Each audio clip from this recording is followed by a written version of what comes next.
अनादिकाल से समय एक चक्र की भांति घूमता आया है। सत्ययुग की पवित्रता, त्रेतायुग की मर्यादा, द्वापर का संघर्ष और अब कलयुग का अंधकार। धर्मग्रंथों जैसे श्रीमद्भागवत पुराण, विष्णु पुराण और महाभारत में वर्णित है कि जब अधर्म अपनी सीमा लांघ देता है तब स्वयं विष्णु अवतरित होते हैं। और अब वही समय निकट था। पृथ्वी पर शहर जगमगा रहे थे, पर हृदयों में अंधेरा था। मंदिरों में घंटियां बजती थीं, पर भक्ति व्यापार बन चुकी थी। एक वृद्ध पिता अपने पुत्र से बोला, बेटा, क्या तुम्हें याद है जब तुम छोटे थे, मैं तुम्हें कंधे पर बिठाता था? पुत्र ने उत्तर दिया, पिताजी, मेरे पास समय नहीं है। वृद्ध की आंखें भर आईं। यही था कलयुग का सत्य। धन ही देवता बन चुका था। सत्य उपहास। नदियां सूख रही थीं। हवा विषैली हो चुकी थी। वन समाप्त हो रहे थे। धरती कांपी। महामारी फैली। समुद्र ने तट तोड़ दिए। लोग बोले, यह तो प्राकृतिक आपदा है। पर किसी ने यह नहीं समझा। यह चेतावनी थी। राजा अत्याचारी हो चुके थे। गरीब भूखे थे। अमीर और अमीर हो रहे थे। धर्म के नाम पर हिंसा थी। ज्ञान के नाम पर अहंकार था। एक संत ने आकाश की ओर देखा और कहा, प्रभु, अब और कितना? आकाश मौन रहा, पर ब्रह्मांड सुन रहा था। नदियां सूख रही थीं। हवा विषैली हो चुकी थी। वन समाप्त हो रहे थे। धरती कांपी। महामारी फैली। समुद्र ने तट तोड़ दिए। लोग बोले, यह तो प्राकृतिक आपदा है। पर किसी ने यह नहीं समझा। यह चेतावनी थी। राजा अत्याचारी हो चुके थे। गरीब भूखे थे। अमीर और अमीर हो रहे थे। धर्म के नाम पर हिंसा थी। ज्ञान के नाम पर अहंकार था। एक संत ने आकाश की ओर देखा और कहा, प्रभु, अब और कितना?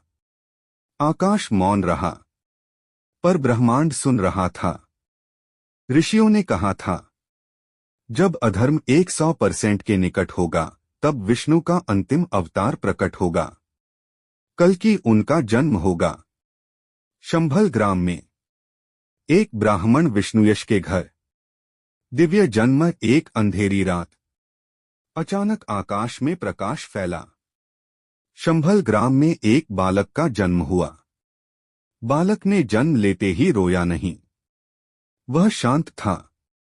उसकी आंखों में अग्नि थी। माता सुमति ने उसे सीने से लगाया। पिता विष्णुयश ने आकाश की ओर देखा। क्या यह वही है? आकाश में बिजली चमकी। बालक बड़ा हुआ। उसकी गति असाधारण थी। उसकी बुद्धि अलौकिक थी। ऋषि आए। उसे वेद सिखाए गए। उसे अस्त्र शस्त्र प्रदान किए गए। एक दिन एक महर्षि ने कहा, पुत्र, समय आने पर तुम्हें अधर्म का अंत करना होगा। बालक ने शांत स्वर में कहा, मैं तैयार हूं। एक दिन आकाश से प्रकाश उतरा। उस प्रकाश से एक दिव्य श्वेत घोड़ा प्रकट हुआ, देवदत्त। उसके खुरों से अग्नि निकल रही थी। कल्कि उसके समीप गए। घोड़े ने झुककर उन्हें प्रणाम किया। ब्रह्मांड जान चुका था, समय आ गया है। कल्कि ने दिव्य तलवार उठाई। तलवार सूर्य समान चमक रही थी। उन्होंने घोषणा की, अब अधर्म का अंत निश्चित है। उनकी वाणी से धरती कांपी। दुष्ट राजाओं ने सेनाएं तैयार कीं। अधर्मियों ने षड्यंत्र रचे। आकाश लाल हो गया। पृथ्वी थर्रा उठी। कल्कि देवदत्त पर सवार होकर आगे बढ़े। जहां तलवार घूमती, वहां पाप भस्म हो जाता। एक अत्याचारी राजा चिल्लाया, तुम कौन हो? उत्तर आया, मैं समय हूं। युद्ध दिन रात चला। अधर्म की दीवारें गिरने लगीं। युद्ध समाप्त हुआ। समुद्र गरजा। आग की वर्षा हुई। पर्वत हिले। पर यह पूर्ण विनाश नहीं था। यह शुद्धिकरण था। धरती पवित्र हो रही थी। धीरे धीरे अंधकार छंट गया। आकाश निर्मल हुआ। लोगों के हृदय बदल चुके थे। सत्य पुनः स्थापित हुआ। करुणा लौटी। तप और पवित्रता फिर खड़ी हुई। सत्ययुग पुनः आरंभ हुआ।